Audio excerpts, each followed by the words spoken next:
송나영의 라디오 오늘.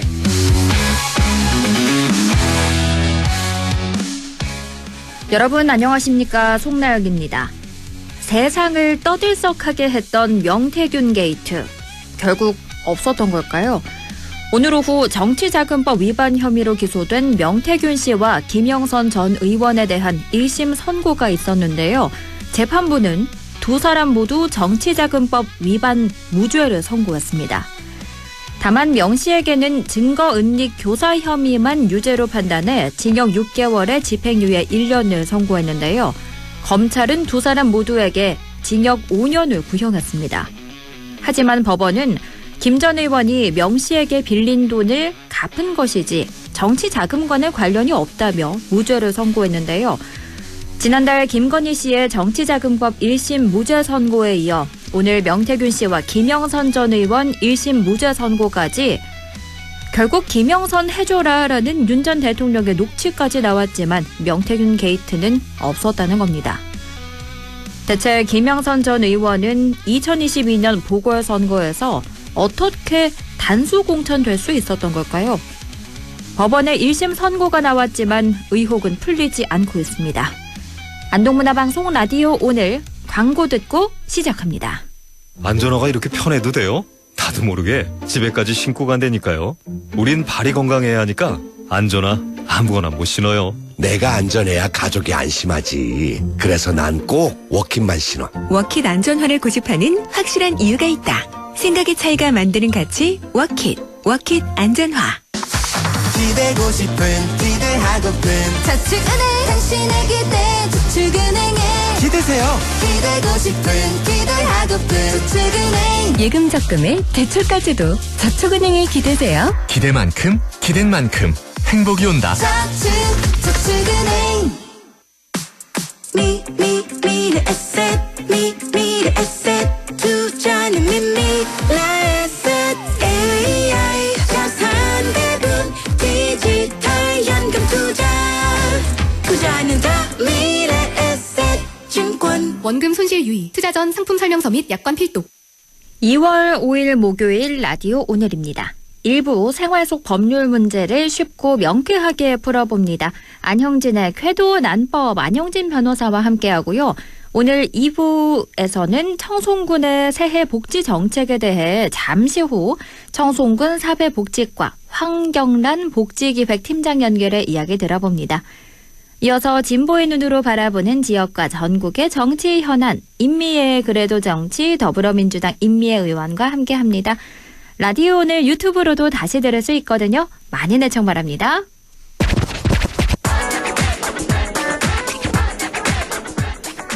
안형진의 쾌도 난법, 우리 지역과 생활 속 문제를 법적인 관점에서 쉽고 재밌게 풀어봅니다. 지난달 30일 경북과 대구를 통합하는 법률안이 발의됐습니다. 지방선거 전에 통과를 시켜서 6월 지방선거에서는 대구 경북 특별시의 시장을 뽑는다는 구성인데요. 속도전 속에서도 법안의 내용에 대한 꼼꼼한 검토는 반드시 이루어져야 할 부분일 겁니다. 오늘 안형진 변호사와 이 내용 나눠봅니다. 안녕하십니까?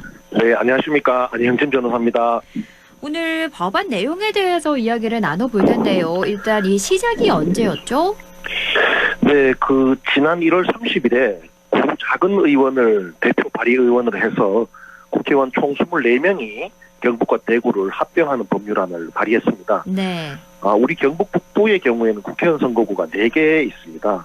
그래서 4명의 국회의원 중에 임미자 상주문경의 임미자 국회의원은 발의자로 참여를 했고요. 네. 안동 예천의 김용동 의원, 영주 영양동화의 임종덕 의원, 울진 영덕 청송 의성의 박경수 의원은 발의자 명단에 이름을 올리지 않았습니다. 아마 경북 북부 이 주민들의 의견을 좀 반영한 걸로 보이고요. 네. 법안은 총 7개 편으로 이루어져 있는데요. 조항을 제가 보니까 335개 조항으로 구성되어 있습니다. 네. 아주 좀 조항이 많은 편인데요. 일단 명칭은 대구 경북 특별시 설치 및 한반도 신경제 중심축 조성을 위한 특별법안 이렇게 되어 있습니다. 명칭을 보면은 대구를 경북에 앞서서 위치시켰다는 특성이 있는데요. 네. 지금 다른 시도의 경우에도 통합 흐름이 있는데 충청도의 경우를 보면 충남대전 통합특별시 설치 및 경제과 국방 중심 도시 조성을 위한 특별법안 이렇게 되어 있고 전라도 같으면 전남 광주 통합특별시 설치를 위한 특별법안 이렇게 되어 있어서 충남이나 전남이 이름의 앞에 위치하고 있습니다. 네. 우리도 이제 경북이 먼저 들어가야 된다는 점을 지적할 수밖에 없는데요. 이름도 이게 좀 중요한 측면이 있습니다. 네. 이 주도권을 상징하고 현실적으로도 작용하기 때문인데요. 한일 월드컵 때에도 일한 월드컵이냐 한일 월드컵이냐 이 두고 밀고 당기다가 결국은 한일 월드컵으로 하고 결승전을 일본에서 하는 것으로 뒤를 본 적이 있습니다. 그랬죠. 그래서 일단 이름부터도 경북 대구 특별시 1에 나가야 된다는 점을 한번 지적해야 되고요. 좀 내용을 좀 살펴보면요. 서울특별시에 준하는 지위를 가지고 이제 부시장을 4명을 두고 또 중앙의 권한을 지역으로 많이 가져오고 또 각종 재정 지원을 명문화하는 등의 내용이 있는데요. 이게 지금 내용이 335개의 조항이다 보니까 차근 볼락하면 한도 끝도 없습니다. 그래서 오늘은 네. 몇 가지 점 일단 우선해서 말씀드리면요. 네. 이 첫째 가장 중요한 게 통합특별시청의 위치에 관한 규정이 중요합니다. 그렇죠. 그런데 이 법안 6조 제3항에 뭐라고 되어 있냐면은 특별시의 청사는 종전의 대구광역시 청사와 경상북도 청사를 활용하고 뭐 청사의 면적 기준은 뭐 어떤 데 불구하고 주민 및 공무원 수를 고려하여 특별시 조례를 정하셨다. 이렇게 규정되어 있습니다. 네. 그러니까 특별시청은 안동시에 둔다는 등의 명확한 규정이 없고 둘 다 쓴다 이래 규정이 되어 있는 거죠. 그럼 만일 이 법안대로 통과가 되어도 대구와 안동의 이 청사에 어느 곳에 어느 부서를 위치시킬지 또 어떻게 권한을 배분할지에 대해서는 정해져 있지 않습니다. 참 이게 문제의 소지가 많죠. 네. 그렇다면 결국 통합시의회가 결정을 하게 될 가능성이 높거든요. 그런데 이 경우에 대구를 지역구로 둔 의원들은 하나로 뭉칠 가능성이 상당하겠죠.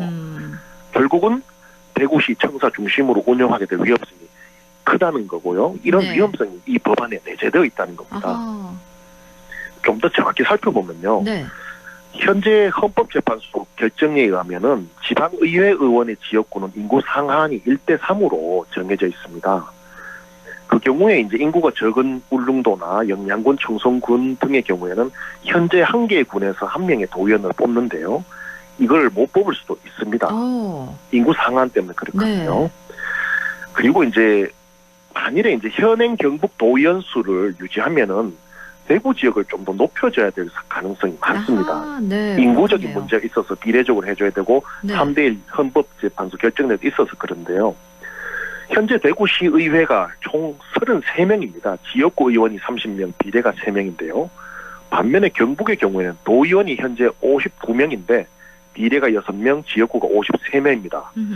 그러니까 인구는 대구가 좀 적긴 해도 이 의원 수를 보면 대구가 한 절반 정도밖에 안 되거든요. 네. 그래서 이게 만약에 합치게 되더라도 선거구 조정을 통해서 대구의 의원은 대폭 상승할 가능성이 매우 높은 거죠. 아, 그렇군요. 이렇게 됐을 때에 안동을 위시한 경북 북부의 의원 수보다는 대구의 의원 수가 확실히 많아서 네. 결국은 대구가 블랙홀처럼 기능을 빨아들일 수 있다는 우려가 이 대목에서 나오는 거죠. 그렇겠네요. 참 걱정이 되고요. 그래서 행정수도는 안동시로 한다.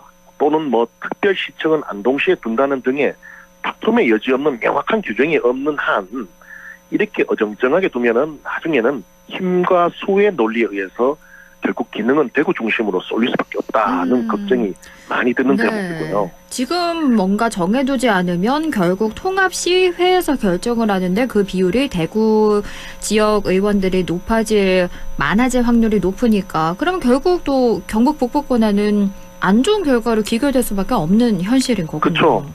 그래서 그걸 막는 안전장치가 필요한데 안전장치가 사실상 없다는 점이 네. 이 법안의 맹점으로 보이고요. 그런데 이게 단순한 청사만의 문제는 아닙니다.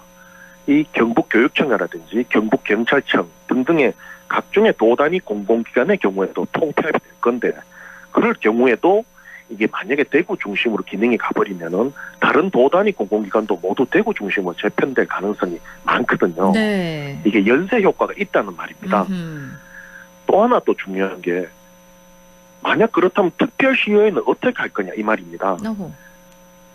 이 법률 안에 제3편 제1장에서 지방의회에 관한 규정을 베풀고 있는데 네. 여기 보면 지방의회를 어디에 둔다 이런 규정은 아예 없습니다. 그러니까 대구에 있는 집행부 관련 부서와 관련된 상임위원회는 대구에서 활동을 하고 안동에 있는 그런 부서 관련 상임위원회는 또 안동에서 활동을 하게 될 가능성도 있죠. 네. 그러면 기능이 많이 쏠릴 수밖에 없는 대구에서 의회 활동이 많아질 수 있는 가능성이 매우 많지 않겠습니까? 그렇겠네요. 이것도 우려스러운 대목이고요.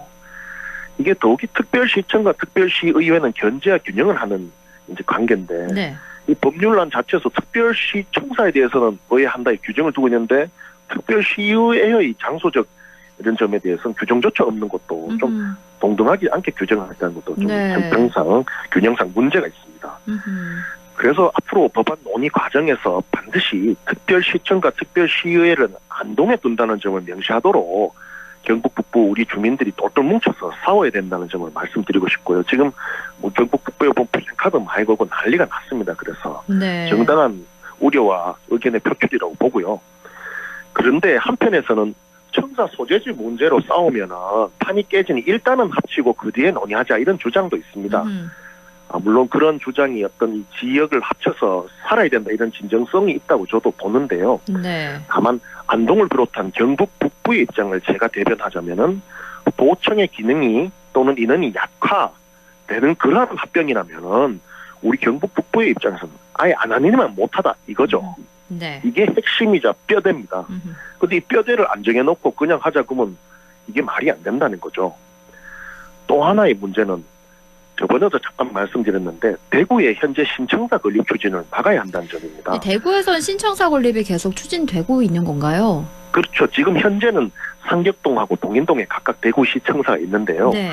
노후 그리고 공간 부족의 문제로 약 5천억 원의 예산을 들여서 500억 원도 아니고 5천억입니다. 그걸 들여가지고 신청사를 신축하는 걸 추진하고 있습니다. 아직 이제 설계를 시작하는 그런 단계로 보이는데요. 네. 추진은 하고 있습니다. 그런데 경북과 대구가 만약에 합쳐질 경우에는 이제 신청사는 더 필요가 없습니다. 경북청사가 새 거고 공간도 많은데 그러니까 경북청사에 기능을 주고 활용하면 될 일이거든요. 기존 청사 활용하고요. 네. 구태여 신청사를 지을 필요성이 없고 만약에 짓는다면 5천억 원의 세금을 낭비하는 것이고 또한 크고 좋은 신청사를 지어버리면 안 그래도 그런데 대구로 더 행정의 기능과 인원이 쏠릴 가능성이 높아지기 때문에 이걸 막아야 된다는 거죠. 이 벌써부터 타 시도에서는 청사의 문제, 특례 조항의 시도별 형평성 문제 등으로 문제와 지금 불협화음이 생기고 있는데요. 네. 일단 합치고 문제는 보완하자는 것은 우리 경북 북부 주민의 생존권의 입장에서 볼 때에 참 받아들이기 어려운 대목입니다. 지역구 국회의원이 있는 이유가 지역의 정당한 권익을 지키라고 뽑아준 건데요. 그렇죠. 경북 북부의 4명의 의원이죠. 김형동 의원, 박형수 의원, 임종덕 의원, 그리고 기획재정위원회 위원장을 맡고 있죠. 임이자 의원이 우리 경북 북부 주민과 함께 정치력을 발휘해서 도청 소재지, 도단위 공공기관 소재지로서의 안동과 그리고 경북 북부의 지위를 반드시 지켜야 하고요. 지금 목소리가 좀 내는 게 좀 약한 걸로 보입니다. 네. 그런데 한번 세게 싸워줘야 됩니다. 정치란 게 싸워야 뭘 주지 조용히 있으면 안 줍니다. 그렇죠. 그래서 우리는 지금 시민들 또 이 정치계에서 많은 항의 흐름이 일어나고 있는데 이런 흐름을 더 세게 가져가서 때려야 종도 울리고 뭐가 받아내거든요. 네. 하여튼 국회의원들이 좀 더 나서주기를 방송을 통해서 간곡히 이제 부탁을 드리고 저도 경북 북부 주민의 한 사람으로서 함께 열심히 한번 싸우겠습니다. 그런데요, 2020년이나 2024년도를 기억해보면 통합청사로 굉장히 목소리를 세게 냈던 기억인데 지금은 좀 네. 잠잠한 기분이 들거든요. 제 느낌만 그런 건가요? 혹은 실제로 정말 좀 잠잠한가요? 그러니까 이게 지금 그렇습니다. 좀 정부의 흐름 자체가 또 전국적인 흐름 자체가 막 이제 대세처럼 형성이 돼 있는 측면이 있거든요. 네. 그때는 경북하고 대구 흐름만 있었지 충남 대전이라든지 전북하고 광주 이런 흐름은 전남 강주는 흐름이 없었습니다. 그때 지금 부산 경남도 그렇고 전국적으로 막 대세가 되고 있고 네. 이재명 대통령께서 인센티브를 1년에 5조씩 4년간 준다 이런 발언도 있었고 했기 때문에 좀 흐름 자체가 좀 강하죠. 그래서 예전에 세게 내다가도 좀 그런 흐름 때문에 소리 안 내는 경우도 있고 네. 그런 걸로 추측이 되는데요. 이러나 저러나 분명한 것은 지금 예전이나 지금이나 이러한 이제 통합 흐름 속에서 경북 북부의 어떤 생존권을 또 행정 수도로서의 위치를 지킬 만한 안전 방안이 마련되지 않고 있다는 건 분명한 사실이거든요. 네. 그렇기 때문에 이전도 그렇고 지금도 그렇고 우리는 꼭 이거를 반영하도록 싸워야지. 안 그러면 예전처럼 또 슬며시 뺏어가 버립니다. 그럼 우리 또 이래 경북 북부는 맨날 물만 대주니라 아무것도 못 하거든요. 이번에도 진짜 억수로 세게 싸워야 되고 지금 뭐 가리고 이럴 상황이 아닌 굉장히 절박한 상황입니다. 네, 이렇게 대구 경북 행정통합이 급물살을 타고 있는데요. 이 가운데 특별시청과 특별시회의 장소에 대한 규정을 명확히 규정하고 또 안동 경북 북부의 지위를 반드시 지키는 방안을 법률안에 명시해야 한다라고 짚어주셨습니다. 오늘 말씀 잘 들었습니다. 고맙습니다. 네, 감사합니다. 지금까지 안형진의 쾌도난법 안형진 변호사와 함께했고요. 라디오 오늘 2부에서 뵙겠습니다.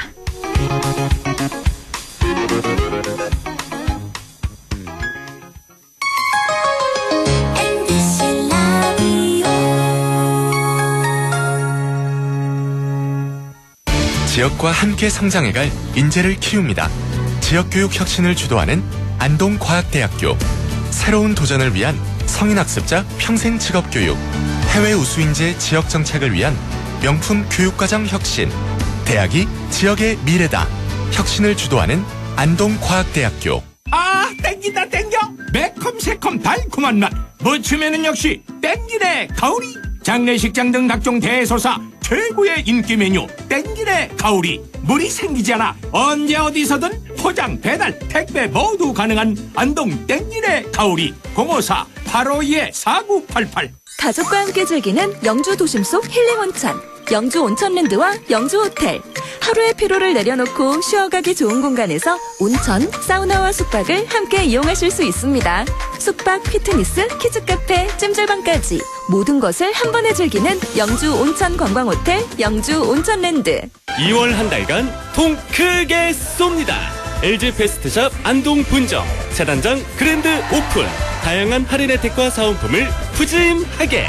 2월 1일부터 28일까지 옥동 대구은행 건너편 LG 패스트샵 안동 본점 세단장 그랜드 오픈. 편하게 방문해주세요.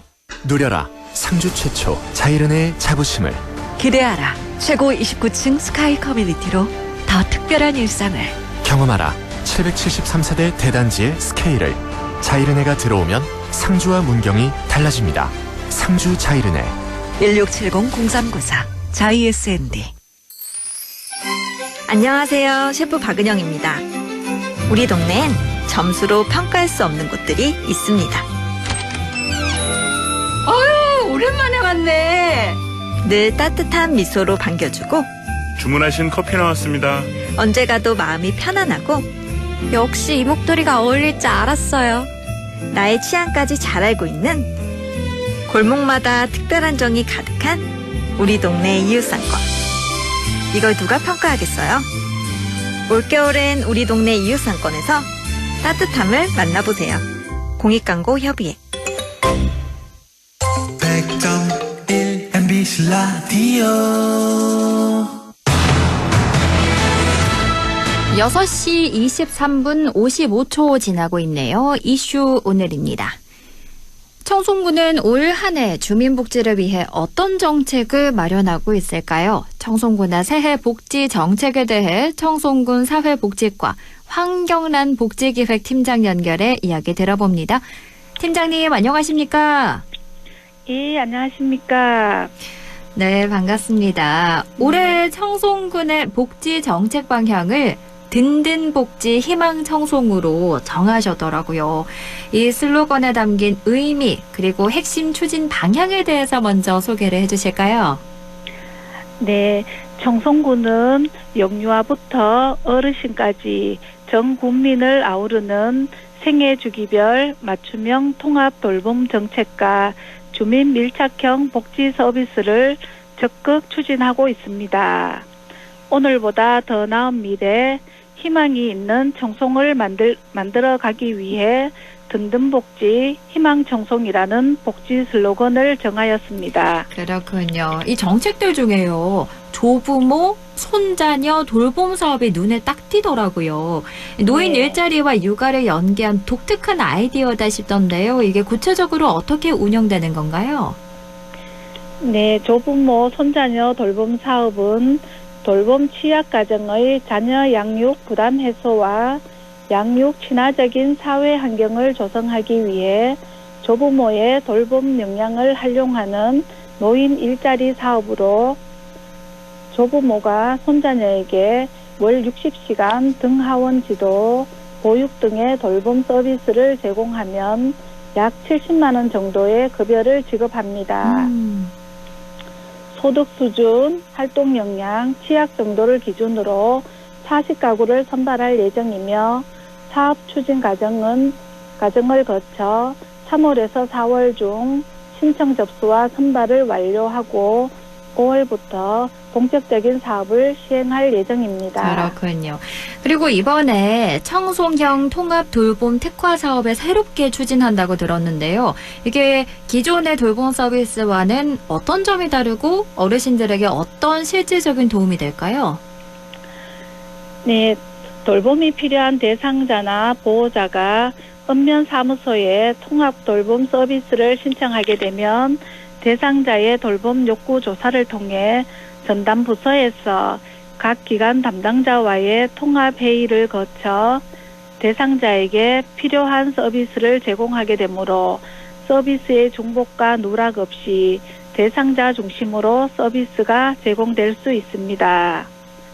또한 기관별로 많은 돌봄 서비스가 제공되고 있으나 요양 등급 판정 대기자나 퇴원 환자 등 돌봄 사각지대는 여전히 존재하는데 이런 상황에 처한 돌봄 필요자를 대상으로 긴급한 가사 지원 서비스, 이동 지원 서비스 등 돌봄 사각지대를 해소할 수 있는 서비스를 확충하여 제공할 계획입니다. 아직은 시행 초기라 지역의 의료 서비스 인프라 부족 등 부족한 점이 있지만 돌봄이 필요한 사람의 목소리를 듣고 필요한 서비스를 확충하여 우리 지역에 꼭 맞는 통합 돌봄 사업을 추진할 수 있도록 최선을 다할 계획입니다. 그렇군요. 그리고 2028년 준공 목표로 장애인 복지센터 건립이 추진 중인데 어떤 서비스들이 제공될 예정인가요? 네, 장애인 복지센터는 청송읍 금곡리에 지상 5층 규모로 건립될 예정입니다. 장애인 복지센터 건립의 주요 내용은 장애인 단체 사무 공간과 서비스 공간이 한 곳으로 통합되어 거점 공간이 생긴다는 것입니다. 센터가 완료되면 입주한 장애인 단체 간 정보 교류와 연계 협력을 통해 청송군 장애인을 위한 통합 상담 및 맞춤형 서비스를 제공할 예정이며 지역의 장애인 분들이 보다 쉽게 복지 혜택을 접할 수 있는 공간으로 자리 잡아 장애인 맞춤형 복지 지원이 가능할 것이라 기대됩니다. 그렇군요. 이 장애인 복지센터 건립이 청송군 장애인 복지에 톡톡한 효과를 하길 함께 기대해 보겠고요. 그나저나 지난해 경북 초대형 산불로 정말 많은 주민들이 피해를 입었는데요. 지금 이재민 지원 현황 혹은 지원 계획 어떻게 되나요? 네, 저희 군은 전담 공무원을 배치하여 이재민들이 일상으로 완전히 복귀할 때까지 주거 안정 및 심리 회복 등을 체계적으로 돕기 위해 1대1 전담 공무원 제도를 운영하고 있습니다. 전담 공무원은 19개 실가 원소 374명이 이재민 892명을 전담하여 기초적인 생활 필수품 지원과 임시주거용 조립주택에서의 생활 중 불편사항을 세심히 조사하여 개선될 수 있도록 하는 마중물 역할을 하고 있습니다.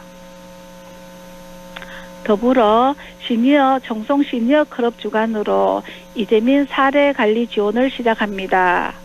산불 피해 이재민 다수가 임시주거용 조립주택에 거주하는 고령층임을 고려할 때 일상생활의 정서적 측면에서 어려움을 좀 더 가까이에서 공감하며 주기적인 방문을 통해 이들을 지지하고 도움을 요청할 때 고령 이재민분을 대변할 수 있는 교두보 역할을 할 것으로 기대하고 있습니다.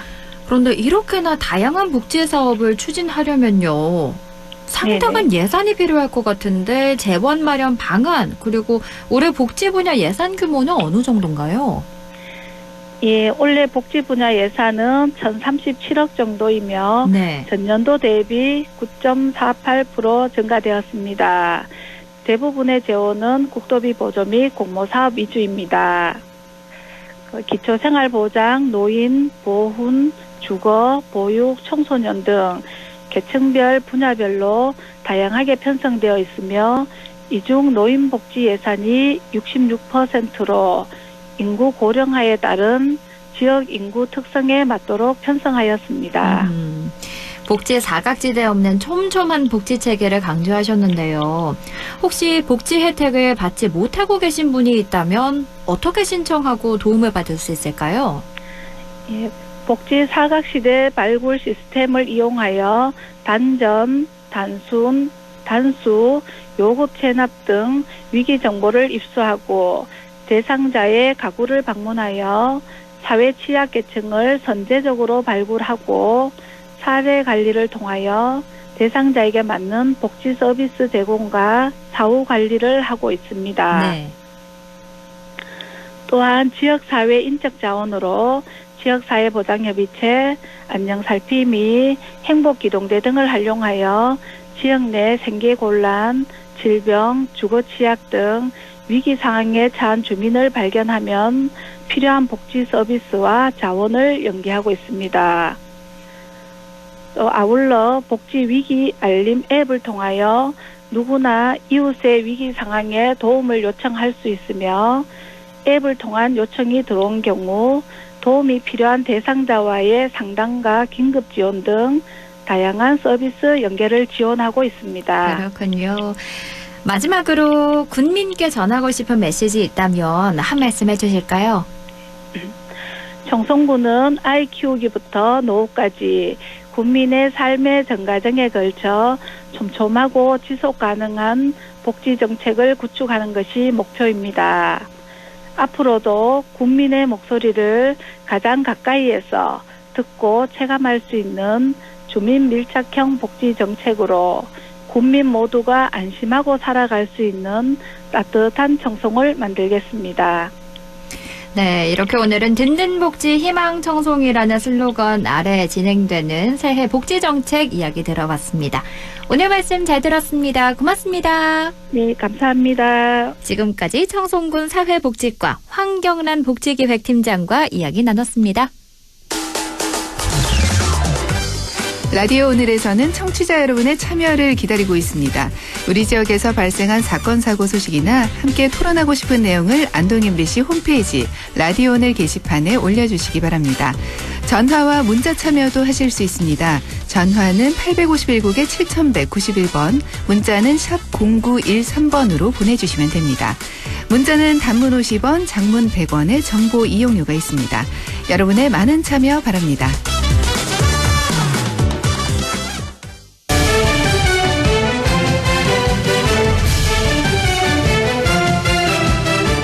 임미의 그래도 정치, 진보의 눈으로 지역의 현안과 전국적인 정치 현안 짚어봅니다. 더불어민주당 임미애 의원과 함께합니다. 의원님 안녕하십니까? 예, 안녕하십니까. 더불어민주당 경북도당위원장 임미애입니다. 지금 우리 지역이 대구 경북 행정통합 문제로 정말 시끄러운데요. 지난 월요일에 민주당의 대구 경북 행정통합 특별 법안을 대표 발의하셨어요. 이 발의 배경이 어떻게 되나요? 통합 물꼬는 이재명 대통령이 만든 게 맞고요. 저희가 2019년도부터 논의되어 온 대구 경북 행정통합 논의가 24년도에 합의안까지 도출했지만 윤석열 정부에서 진척이 없었다는 건 다들 알고 있거든요. 네. 그러다가 이재명 정부가 수도권 일국주의에 대응하는 5극 3특으로 지방을 국가 경영의 한 축으로 삼겠다는 의지를 적극적으로 피력하고 파격적인 인센티브까지 제공하겠다라고 하는 것이 저희 입장에서는 그동안 논의의 그 종지부를 찍고 이제는 본격적으로 통합과 함께 정부가 하겠다고 하는 그 여러 가지 정책들을 저희가 지역에서 좀 실제로 구현해 봐야 되지 않느냐라는 절박감이 저는 이 법안을 발의하게 된 배경이라고 말씀드릴 수 있습니다. 그런데 야당인 국민의힘에서도 자체적으로 특별 법안을 발의를 했는데요. 그런데 민주노총이 반발하고 있거든요. 글로벌 미래특구에 적용되는 각종 특례 조항 때문입니다. 규제 배제 특례를 통해서 최첨단 친환경 도시로 개발하겠다는 취지는 알겠는데 문제가 노동 관련 법 적용을 예외로 두는 조항이 포함됐더라고요. 이 문제 어떻게 보시나요? 이건 실제로 최저임금의 적용을 제외 혹은 차등하겠다라는 거는 매년 열리는 최저임금위원회에서도 이거 동의를 얻지 못하는 사안입니다. 네. 통합을 통해서 규모의 경제를 달성하고 미래를 열겠다는 대구 경북 행정통합이 만약에 최저임금조차 주지 않고 21세기판 노동 착취를 하겠다라는 것으로 사람들에게 비춰진다면 그 발상은 동의하기도 어렵지만 주민들한테 동의받기도 저는 어렵다고 봅니다. 안 그래도 대구는 최저임금조차 지키지 않는 노동 무법 사업장이 굉장히 많습니다. 이 현실을 지역 사람들이 알고 있거든요. 저임금의 질 낮은 노동 조건 때문에 도시를 떠나는 청년들이 굉장히 많은데 이들을 향해서 지역을 떠난다고 손가락질하면서 이런 특례를 넣는다는 것은 저는 아직도 대구 경북이 갖고 있는 현 문제를 제대로 파악하지 못한 것 아니냐라는 생각이 들고요. 오히려 최저임금 제외가 아니라 통합을 통한 경제적 효과를 기반으로 적정 수준의 생활임금을 보장하겠다는 선언이 저는 필요하다고 봅니다. 뭐 의원님도 아시다시피 지금 경북 북부 지역의 반발도 굉장히 심한데요. 낙후 지역이 더 소외될 거란 우려에 대해서는 어떻게 생각하시나요?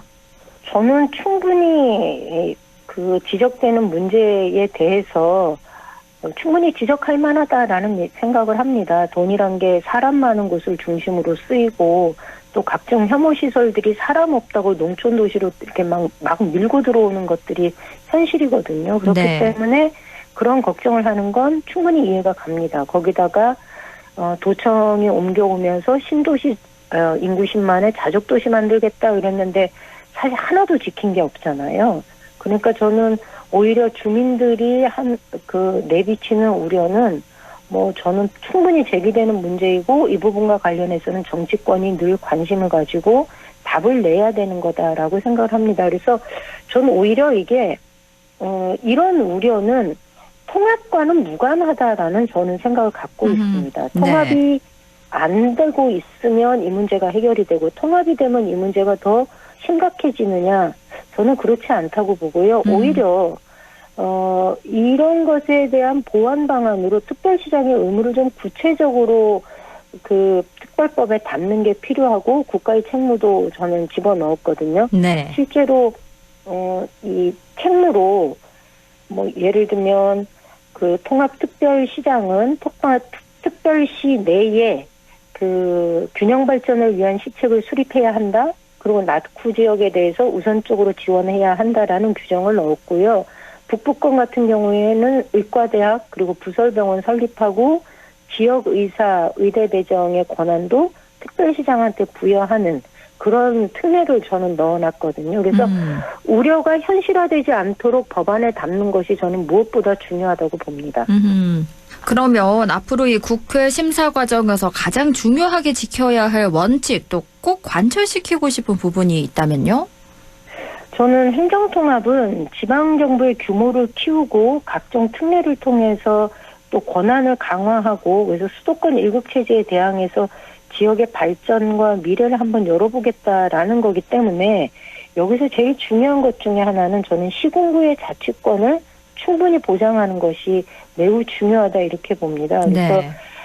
국가균형발전 전략에서 진행되는 통합인 만큼 그 정신이 특별시 법안에 담기는 것이 매우 중요하고 특별시 행정구역 내에 낙후된 지역에 대한 특별한 지원 이것을 저는 꼭 지키고 싶습니다. 그리고 다들 궁금해하는 게 통합청사 위치를 그래서 어디로 할 거냐 이건데요. 여기에 대해서는 좀 봉합이 됐나요? 지금은 합의한 내용대로 하면 대구청사와 경북의 안동청사를 그대로 쓰는 것으로 지금 되어 있습니다. 그리고 업무나 공무원의 숫자가 워낙 방대하기 때문에 네. 그 지역이 굉장히 넓어서 저는 지금은 그 합의된 내용으로 가는 게 맞다고 보고요. 이후에 구체적인 내용은 조례로 규정하게 되어 있기 때문에 조례를 만들어가는 과정에서 또 이 부분 한 번 더 거론이 되어야 된다고 봅니다. 그렇군요. 그럼 저희가 또 부동산 시장 얘기로 넘어가 볼게요. 이재명 대통령이 부동산 시장 안정화에 대한 강한 의지를 드러내고 있는데요. 일각에서는 뭐 부동산 정치 아니냐 이런 얘기도 하거든요. 지금 이 상황 어떻게 보고 계신가요? 저는 이건 오히려 좀 저희 입장에서 의아하죠. 선거를 앞두는 시기에 역대 어느 정부도 부동산 건드리지 않거든요. 그러니까요. 예. 그런데 이거를 매번 SNS를 통해서 대통령의 의지를 계속 반복적으로 보여주고 있거든요. 저는 이건 어쩌면 역대 어느 정부도 하지 못했던 일, 그런데 원칙을 지키는 일, 이게 대통령의 의지로 표현이 되는 거다 보고요. 부동산 시장의 경우는 정부 정책의 시그널이 어떻게 작동하느냐가 매우 중요하게 시장에 끼치는 영향이 큰데요. 대통령이 보여주는 이 시그널을 통해서 다주택 보유자가 행동을 결정하기 때문에 혹시나 하는 기대감으로 정책을 무력화시키는 일은 없어야 되지 않겠는가 네. 이렇게 봅니다. 5월 9일로 다주택자 양도세 중과제도 유예가 이제 종료되는데요. 그런데 실제로 청와대 참모 중에 12명이 다주택자고 또 민주당 의원들 중에서도 25명이 다주택자인데 이준석 개혁신당 대표가 그 전에 정부와 여당 인사들이 주택을 먼저 팔아라 이렇게 주장을 하더라고요. 이런 이야기가 일반적으로 정치권을 향해서 저희 민주당 정부가 부동산 정책을 내놨을 때 이렇게 공격하는 포인트인데요. 네. 오히려 대통령의 부동산 정책 철학은 억지로 팔게 하는 건 그 정책은 효과가 없다는 뜻이다라는 게 대통령의 부동산 정책 철학이거든요. 그러니까 물론 청와대 참모진 그리고 국회의원들이 국민으로서 다주택 해소가 경제적으로 이익이 된다라는 합리적인 판단을 해서 하는 것. 그러니까 그런 판단을 할 수 있도록 제도를 설계해야 된다는 게 저희 정책의 중요한 입장인 것 같습니다. 그래서 지금 야당 그리고 경실련 이런 데서는 시장 논리를 완전히 무시한 상태에서 강제적으로 처분해라. 뭐 아니면 매매 금지 법제화를 해라. 뭐 이런 얘기들을 하는데 재산적인 손해를 감수할지 아닐지는 개인 선택의 문제입니다. 그러니까 제도로서 팔지 말라고 해도 팔 수밖에 없는 환경을 만드는 것이 곧 제대로 된 정책이고 제도 아니겠습니까? 저는 그래서 강요할 것이 아니라 안 파는 것보다는 파는 것이 훨씬 더 나에게 이익이 된다라는 정책으로 만들겠다는 의지로 보는 것이 맞다고 봅니다. 그렇군요. 민주당 얘기를 좀 해볼게요. 정청래 더불어민주당 대표가 추진한 당원 1인 1표제가 민주당 중앙위원회에서 가결됐는데요. 이 1인 1표제 통과가 어떤 의미를 갖는다고 보시나요? 제가 지금 이제 의원 총회하다가 나와서 네. 전화 통화를 하는데 네. 요 얘기도 저희 이제 이야기가 좀 되었습니다. 그런데 그동안은 저희가 대의원하고 권리당원의 반영 비율이 20대 1로 규정되어 있는 조항이 있었거든요. 네. 그래서 이 조항을 삭제하고 소위 당원이 적은 전략지역, 보통 TK라고 하는 곳, 이런 지역에 가중치를 주는 것으로 저희가 조정을 했습니다. 네. 그래서 뭐 거기다가 뭐 지명직 최고위원 중에 한 명은 뭐 이렇게 전략지역 출신을 우선적으로 임명하도록 하자 뭐 이런 내용들이 들어 있는데요. 초반에 갈등은 있었지만 그래도 통과가 무난하게 되었고요. 당원 1인 1표는 오랫동안 민주당이 당원 주권주의를 실현하기 위한 그 과정에서 실현되어야 할 과제였기 때문에 네. 저는 이제 좀 이 문제가 마무리가 되었다. 이렇게 좀 봐야 안 될까 싶습니다. 그렇군요. 혹시 회의에서 합당 얘기도 좀 나왔나요? 예, 합당 관련해서 전체적 의원 쭉 돌아가면서 의견을 내고 있는데요. 네. 다수의 의원들이 지금은 합당 논의를 즉각 중단해야 하는 시점이 아니냐. 지방선거를 앞두고 네. 이것이 결코 도움이 되지 않는다라는 의견을 표명한 의원들이 좀 다수가 있는데요. 또 반대로는 선거라는 게 막상 선거판에 들어가면 굉장히 작은 표 차이로 당락이 결정되는 상황이 벌어지잖아요. 그렇죠. 그러다 보니 지방선거에 대한 승리 욕구는 굉장히 높고 그런 과정에서 지방선거 승리를 위해서 합당 제안이 있었다는 대표의 말에 대해서 또 공감하는 의원들도 좀 있고 그래서 그 전반적으로 의견을 다 이렇게 짧게라도 자기 의견들을 지금 내고 있는 중입니다. 아, 그렇군요. 의원님은 어떻게 생각하세요? 저는 사실 지금 합당 논의를 하기에는 시기적으로 매우 늦었다라고 보는 사람 중에 하나입니다. 합당 논의가 있으려면 작년 말부터 이 합당 논의가 진행이 되는 게 맞았고요. 네. 그리고 지금 시기에 다시 의견 수렴하는 방식으로 해서 논의가 이루어지는 건 지금 실제로 예비 후보 등록하고 하는 시기인데 그러니까요. 다소 늦은 감이 있다. 그래서 지방선거 이후로 이 논의를 하는 것이 좋지 않겠느냐라는 생각입니다. 그럼 국민의힘으로 좀 넘어가 볼게요. 어제였죠. 장동혁 대표가 교섭단체 대표 연설을 했는데요. 어떻게 들으셨나요, 어제? 어제 이야기 중에서 가장 눈에 띈 거는 그 투표 연령, 선거 연령 16세로 내리는 거, 그 다음에 대통령 임기 내에 청와대하고 국회를 세종으로 옮기자. 그다음에 대통령 영수회담 뭐 이런 거 제안을 했는데요. 네. 그리고 마치 대통령 혹은 이제 여당의 당대표인 것처럼 여러 가지 정책 제안들을 하셨어요. 네. 그런데 저는 들으면서 저 정책 제안들을 하시려면 저것을 말이 아니라 결국 국회에서 법을 만들어서 통과시키고 정책으로 만들기 위해서는 민주당과 적극 협력하겠다라는 얘기가 마지막에 들어가야 되는 거 아닌가? 그렇죠. 라는 생각이 좀 들었습니다. 네. 거기다가 통합과 관련해서는 좀 의외의 발언을 하셔서 실제로 많이 진행되고 있는 건데 뭐 이제 다시 시작하자. 처음부터 시작하자라는 거여서 지금 상황을 제대로 보고 있지 못하는 것 아닌가라는 생각은 좀 들었습니다. 그리고 국민의힘이 한동훈 전 대표 제명 결정으로 당내 갈등도 큰 상황인데요. 지금 뭐 어떻게 이런 갈등들이 봉합될 거라 보십니까? 정리가 잘 안 될 것 같아요. 그래요? 네. 지금 뭐 욕설까지 오고 가는 그리고 소위 친한계라고 하는 의원들이 계속 그 징계위에 회부되고 특히 서울시당위원장 배현진 의원도 그러니까 당 윤리위에 제소가 된 상태잖아요. 배현진 의원이 서울시당위원장이면 서울시의 이번 지방선거에 공천과 관련된 권한을 쥐고 있는 사람인데 이런 사람을 당 윤리위에 제소했다라는 말은 결국 공천에서 친한계인 배현진 위원장의 힘을 빼겠다라는 것 내지는 권한을 박탈하겠다라는 것하고 똑같은 것 아니겠어요? 그래서 저는 이 상황이 일파만파 커지고 전혀 진정될 기미가 없고 이렇게 가다가 이 당이 이게 정리가 되겠나? 안 될 것 같아요. 제가 아무리 봐도. 네. 한 전 대표는 뭐 무소속으로라도 출마를 할까요? 어떻게 전망하십니까? 그런 얘기가 참 많습니다. 거기다가 오늘 여론조사 결과를 보면 그러니까 한동훈 전 대표 제명에 대해서 긍정적인 의견보다는 부정적인 의견으로 선거에 도움이 안 된다라는 얘기가 많거든요.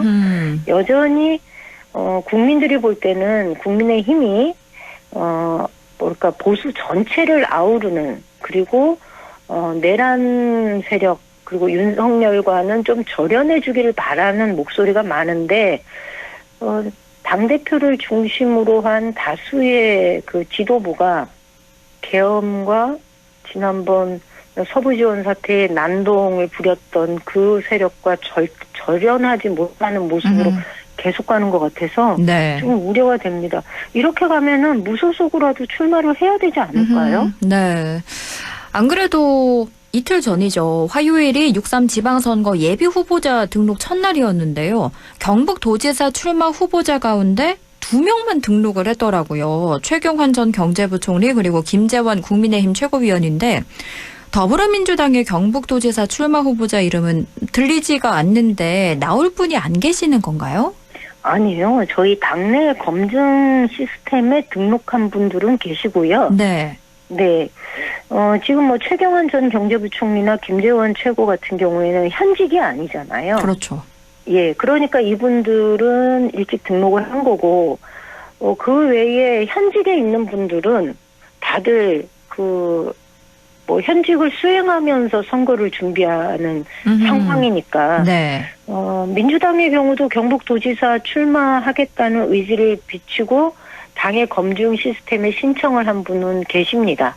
어허. 그런데 지금 상황이 대구 경북 행정통합으로 특별시가 출범을 하게 되면 특별시장을 한 명 선거를 뽑게 되니까 네. 민주당 입장에서는 선거 후보군에서 커다란 변화가 있을 수밖에 없는 상황이지 않습니까? 네, 그렇죠. 그래서 저희가 이 법이 어떻게 처리되는가를 조금은 더 지켜본 후에 후보군이 본격적으로 윤곽을 드러낼 것 같습니다. 그렇군요.